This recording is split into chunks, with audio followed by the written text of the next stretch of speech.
Coach Altman? Well, we knew we were going to be in for a tough game. Washington's a very talented team, very well coached. Their performance yesterday was outstanding, and so going in, we knew it was going to be a 40-minute fight. We had a ball game with them 2 weeks ago that was a tough game. They've got really good players. Andrews trying to keep it going, and DeJounte, they were really trying to keep their season going. They're a tough matchup for us, but I liked our effort. The guys on the boards were really good. We had bad turnovers today. We didn't make very good decisions. We'll have to clean that up. But our effort on the boards, I think, was the difference in the game, and we were able to make just enough plays to get by. Questions? Front row here.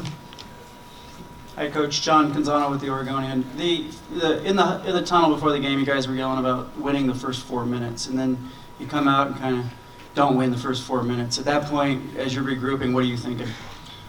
We didn't get off to a good start. We were down 12 there, 10 minutes into the game. So,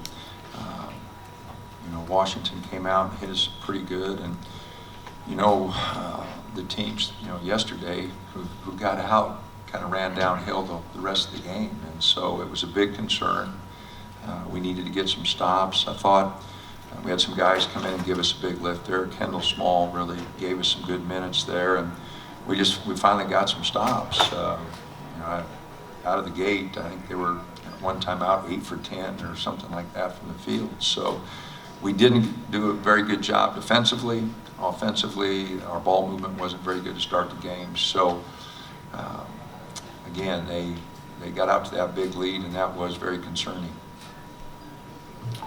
Paul Cicala, KVOA News 4 Tucson, NBC.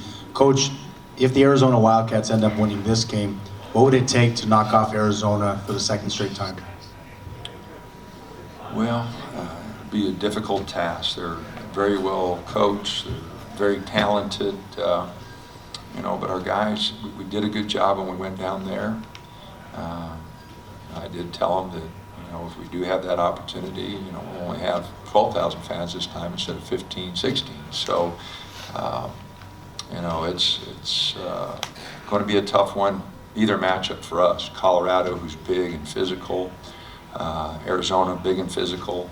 Those two teams are really tough matchups for us, and we would have to play very well against either team, to put ourselves in position to win.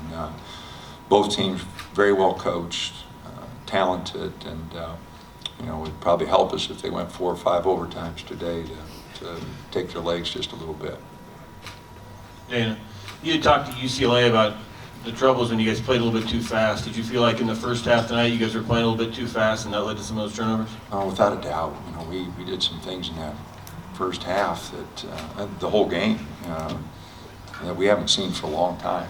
And it's the pressure of this situation.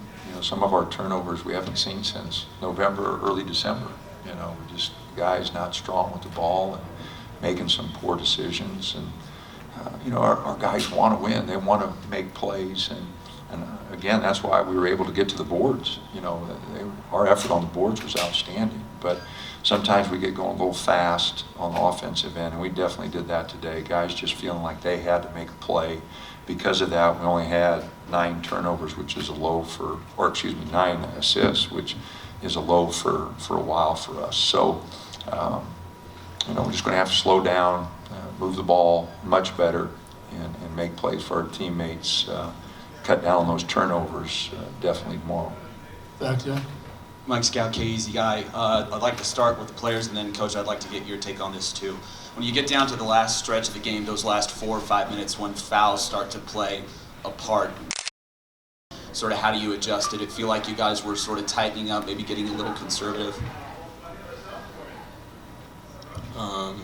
I just feel Coach already told us that Andrew and Devontae will try to drive in, and we knew that they weren't doing it, so we try to make them take a tough shot, but they were going in the paint all the time and driving, kicking it out. So it was kind of tough, but at the end we knew that if we stay together and all go to the rebound, we had a chance to win this game, and that's how we won the game, I guess. And Coach, what were you saying to them in those breaks? Well, we wanted to continue to play we got up 8-10 there, and we put them on the line, I think, 3 or 4 times in a row. And they were 21 and 25 from the line. They shot free throws very well today. So, and that's what a focused basketball team does. They go to the line. But they're a tough guard. When Andrew Andrews puts his head down and starts attacking the basket. Murray's so talented. So some of it was our defense, but some of it was just gifted offensive players taking the ball at the basket. Dana, over here. Kendall's been developing a lot throughout the year, and it seems like it's kind of been a work in progress. And on the floor, efforts never seem to be his issue. But where's he at now to be able to give you those maybe 2 quality minutes there when it is, tournament atmosphere? Well, he gave us 4 and really picked up our defensive effort. He did an outstanding job. And Kendall and Roman have been in a tough position all year because of my relationship with these guys and the length. I've kind of settled on a 7-man rotation, and we've stuck with that. But Kendall and Roman have shown great maturity and professionalism, coming every day and working and staying with it. And they're going to be called on at different times. And Kendall was called on today, and he gave us 4 outstanding minutes.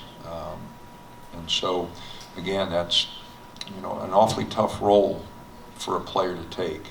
And it takes tremendous discipline, very unselfish, and he's done a great job with that.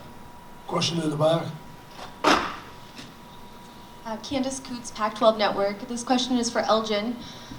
This seemed like a pretty aggressive game, and certainly there was some talk on the court.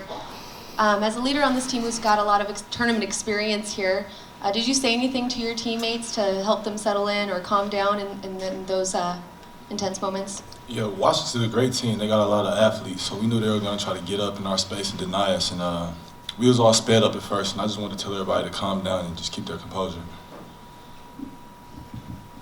Coach, this question for Coach. You went to a little bit of a trap after the start of the game and disrupted their rhythm a little bit with their guards. What were you trying to do there? Well, we're trying to slow them down a little bit.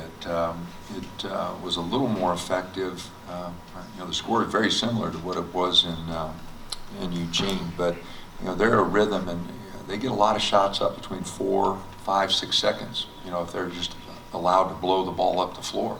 And if you saw the game yesterday, they pushed it hard against Stanford and had a lot of possessions, in 4 to 6 seconds where they just got the ball down. And we were trying to keep those to a minimum. Now, they got a few in the first half and a couple in the second half, but they can really get you spread out, and their speed can really give you problems. So, our press was designed to try to slow them down just a little bit so they couldn't get that push, initial push, and really get us backed up.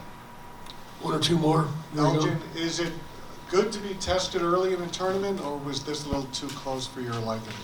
We knew it's March, so we knew they were going to come out and fight.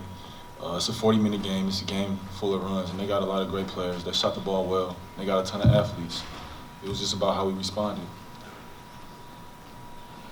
Matt Preem, 24/7 Sports. Dana, in the second half, Tyler Dorsey hit, I think, 3 or 4 threes. What thoughts on the significance of those? It seemed like every one of them was a big one to stop a run. Yeah, he had a tough first half, 2 for 8. He got a little roll there once he got one down. We ran a little set for him. He got another one, ran another little set, got another one. So, those 2 threes. And then he got a third one that was pretty open that he didn't hit. But, no, I thought Chris, his 2 threes in the first half, we were struggling. We couldn't get anything going. He hit 2 threes in the first half, and it got us going. And then Tyler's threes in the second kind of did the same thing. We only hit 5 for the game, 5 for 17. So I can remember all 5 of them. So the 2 in the first half, the 3 in the second half, I thought gave us a big lift. All right, Coach. Thank you. Elgin, Chris.